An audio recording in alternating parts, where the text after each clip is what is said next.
Les atouts de la formation, pour moi, ils sont au moins au nombre de 2. C'est vraiment une formation très professionnalisante.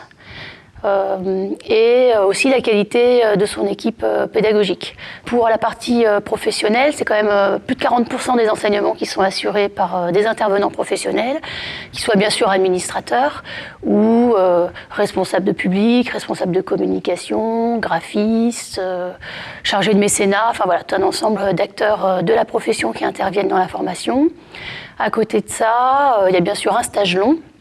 Donc on a fait le choix d'au moins 16 semaines de stage et la possibilité d'aller jusqu'à 6 mois de stage avec des souplesses au niveau de l'emploi du temps pour le faire. Il y a un projet tutoré de 150 heures en partenariat avec des structures culturelles et surtout on essaye au maximum de développer les occasions de réseautage et donc de rencontrer des professionnels, que ce soit en cours ou à travers le festival Premier Plan en janvier, à travers la possibilité d'aller tous les 2 ans au Biennale international du spectacle à Nantes, d'aller à des séminaires, les cafés réseaux organisés par les structures culturelles locales. Pourquoi choisir la licence professionnelle management d'entreprise culturelle ?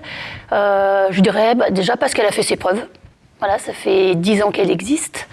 Elle a été créée en 2004. Et donc, aujourd'hui, il y a quand même un grand nombre de professionnels qui nous font confiance et surtout, il y a un réseau d'anciens qui est important. Donc, ce sont des anciens qui recommandent la formation et surtout qui nous envoient des offres de stage, des offres d'emploi un peu tout le temps, puisque comme ils sont en poste, ils sont dans un grand nombre de structures, que ce soit dans le Grand Ouest ou au niveau national. Plusieurs raisons. Déjà, c'est vrai qu'en général, on voit Angers comme une ville de taille moyenne. C'est pas forcément très dynamique, mais c'est une ville qui est déjà très étudiante. Donc, on a 22 000 étudiants à l'Université d'Angers et 30 000 à l'échelle de la ville. Donc ça, c'est un aspect positif. Et puis, étant donné la spécificité de la licence, on a une ville qui est très active, avec beaucoup d'acteurs dans le secteur culturel. Donc, il y a quand même un centre national dramatique, un centre national des arts de la rue, un centre national de danse contemporaine, l'Orchestre national des Pays de la Loire, Angers Nantes Opéra, une scène de musique actuelle, le Musée des Beaux-Arts, d'autres acteurs. Et il y a vraiment toute une dynamique, beaucoup d'événements culturels qui se passent sur la ville. Il y a des festivals de renommée internationale et nationale. En général, la rentrée universitaire se passe avec le Festival des Arts de la Rue Les Accroche-Cœurs, c'est déjà un premier élément. En janvier, il y a quand même un festival de renommée internationale, un festival de cinéma qui est le festival de premiers films européens, le festival Premier Plan. Et en fin d'année universitaire, il y a le festival d'Anjou, qui est un festival de théâtre réputé. Donc on a quand même vraiment la chance pour cette taille de ville, pour toutes les activités qui s'y trouvent, et on n'est pas loin de Nantes non plus. Alors les enjeux professionnels, je dirais, c'est une formation qui s'est créée vraiment en réponse aux besoins des acteurs du secteur.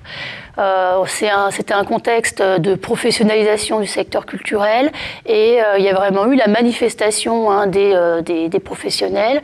Ils ont manifesté un besoin d'avoir des salariés polyvalents pour tout ce qui était gestion administrative de leur structure, donc surtout des petites structures culturelles. Donc la licence, elle s'est créée comme ça, en réponse à ses besoins professionnels, et elle a vraiment à cœur, elle a toujours eu à cœur d'évoluer pour continuer à répondre aux attentes de ces professionnels. Et ça semble plutôt bien marcher, puisque si je vais très concrètement sur les taux d'insertion professionnelle, les dernières enquêtes à 30 mois nous disent que presque 88% des étudiants de la formation, des nouveaux diplômes, des diplômés étaient en emploi à 30 mois.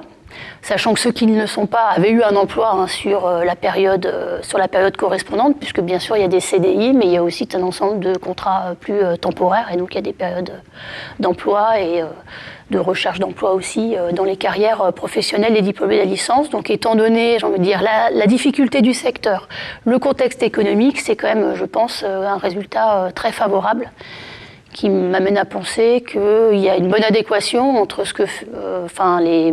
les attentes du secteur et aussi le nombre d'étudiants que l'on va former, puisqu'on fait le choix de petites promotions de 20 étudiants pour justement rester en phase avec l'employabilité. Pour décrire rapidement la licence, c'est vraiment une formation en orientation managériale administrative qui a qui apporte deux débouchés, qui vise deux débouchés majeurs. Les métiers de l'administration et les métiers de chargé de production, mais ça peut être aussi un chargé d'événements ou de projets culturels, dans des structures privées ou en collectivité.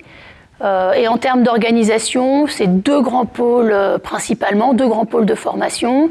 Le premier pôle, il vise à donner toutes les compétences aux étudiants pour qu'ils puissent gérer une structure ou un projet culturel. Donc on va trouver des matières telles que la gestion de projet, la gestion des ressources humaines, la gestion fiscale, la gestion sociale, la comptabilité, la communication professionnelle, l'anglais professionnel, bon, voilà, tout un ensemble de matières techniques et bien sûr aussi toute la maîtrise de la législation, notamment liée au spectacle vivant. Et le deuxième gros pôle, là, son objectif, c'est de permettre aux étudiants d'avoir une connaissance du fonctionnement du secteur et d'être conscients des enjeux du secteur culturel. Le projet, c'est de former des administrateurs avertis des réalités du secteur à travers des matières telles que l'économie de la culture, la sociologie de la culture, l'histoire de la culture, que ce soit l'histoire de la danse, l'histoire du cinéma, l'histoire des arts de la rue, des musiques actuelles, par exemple.